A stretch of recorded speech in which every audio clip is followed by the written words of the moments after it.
Okay guys, we're back on this 76 C-10, doing an LS conversion in it.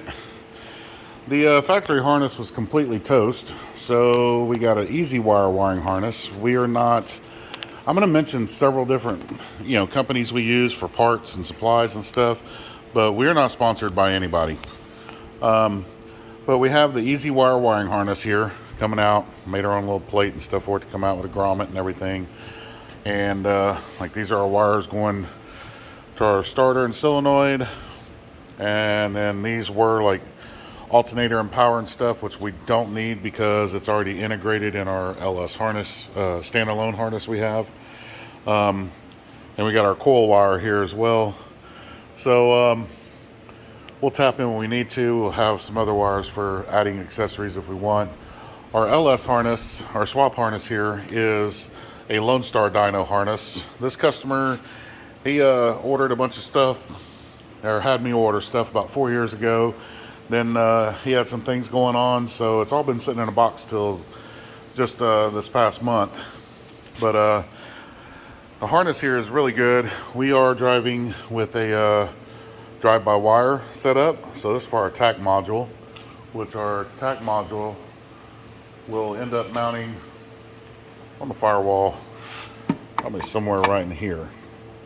So still clear everything, be out of the way, and have enough room to run to our gas pedal, which is going through that hole right there. Here's the other end of that TAC module harness that goes to the gas pedal. So we've got Speed Engineering shorty headers, inch and 5/8 primaries, V-band collectors. I don't have them on there right now because we are going to be building out the full exhaust. We did order new injectors. All that's done. New knock sensors. But the harness is really nice and clean. Of course, you got your wire coming down here, the temperature sensor and everything, which is factory one. And we bought these spark plug wires here. They're really nice, really thick. Only problem is the boots on them. They here on the passenger side, ironically, actually clear, but the driver's side, it's given us problems on cylinder 1 and 3 on the driver's side. So they actually make some where it comes out and 45's up, so to completely clear our issues we have with these two pipes right here. So we won't have that worry in a little while. We did take the factory AC system and heater core box and all this, pulled all this off, completely rebuilt it, all new seal all the way around it, all done. It's by 3M. New heater core, new blower, evap, relay, resistor.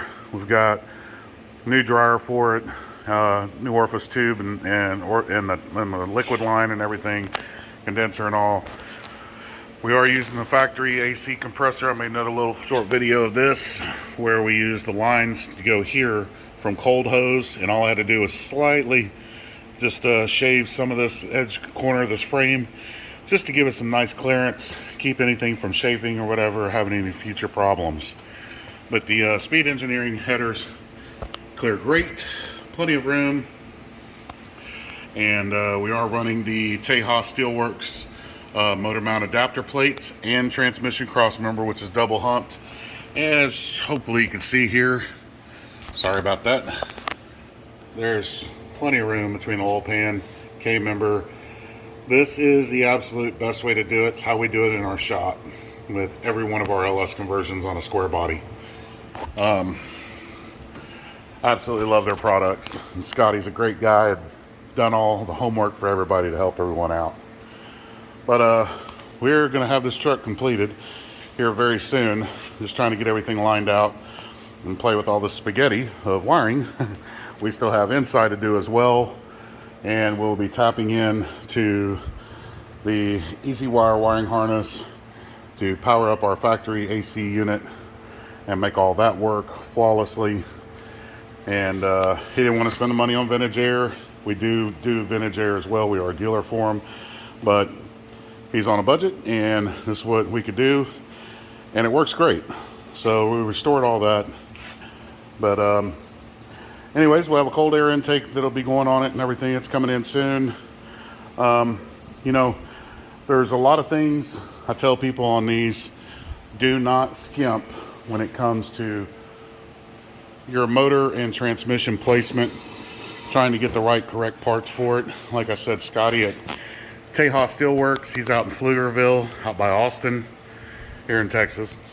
And it's worth every damn dime to get his motor mount adapters and transmission cross member, because it's double hump, so you can run up to 3-inch true dual exhaust. And my son here, we both work on this all the time, every day, on several different square bodies and others. But he can tell you how well it fits. And we've seen some kind of shady mounts come in as well before. But I don't do reworked harnesses. I won't. Like I said, this is a Lone Star Dyno harness here. Very nice piece. Works really, really well. You tell him what you want with all your running, and he will put it in accordingly. We also use BP Automotive, PSI, and stuff like that. They have really nice harnesses like this. It's all black woven. And that's the other thing we're going to do is, like, this loom here. We're going to do the rest of our work we're doing with the Easy Wire. This whole truck will have the same style loom when it's all said and done. And you know, we have a 64 C-10 here that has a BP Automotive harness in it. Just to show you, it's a really nice woven loom as well. You know, it's really clean, and we kind of do everything else the same way through it.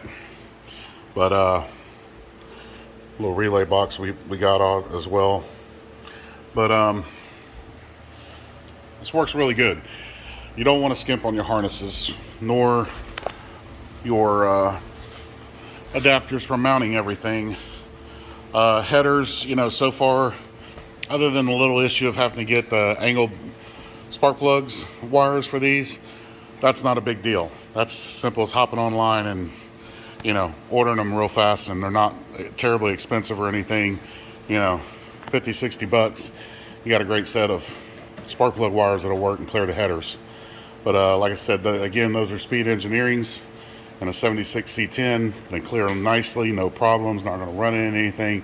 Your shifter linkage, everything will work just fine, even though we're not using a factory one. I have used the factory ones with these style shorty headers before. No clearance issues.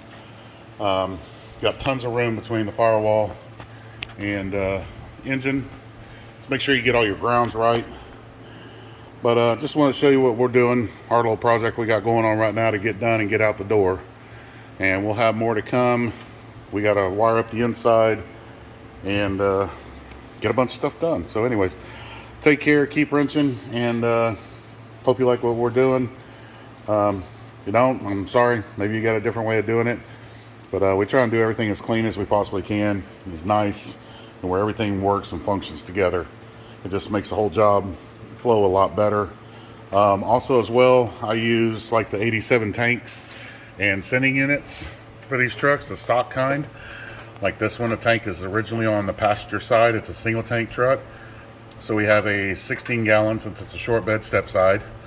We're using a 16 gallon factory 87 tank and sending unit with a Walbro 255 pump.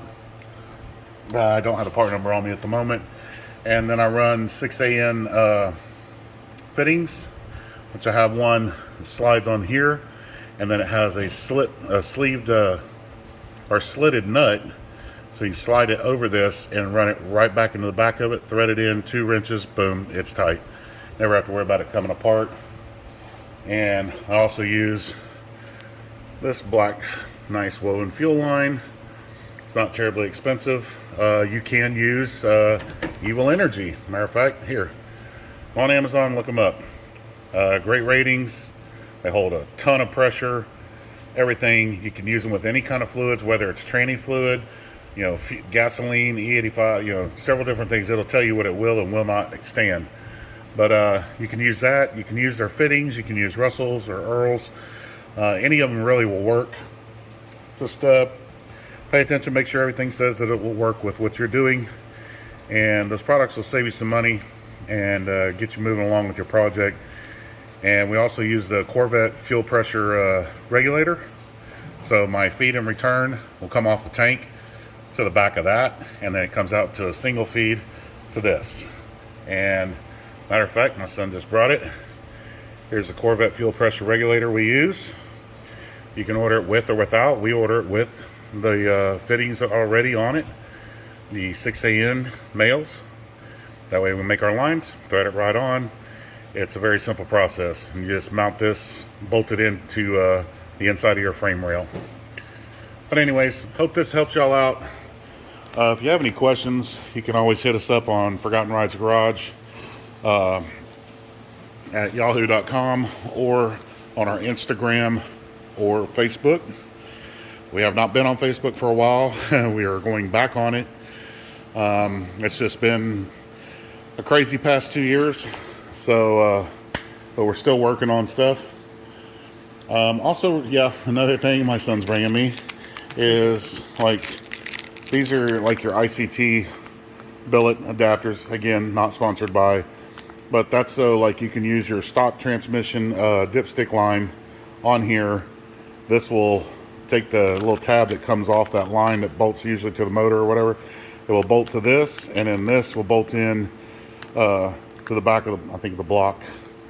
And this bolt, when it goes through the mount, this is threaded, so it threads into there, and that goes into that empty void of that transmission bolt you do not use on the top passenger side. So these are cheap as well, 13 bucks or something like that.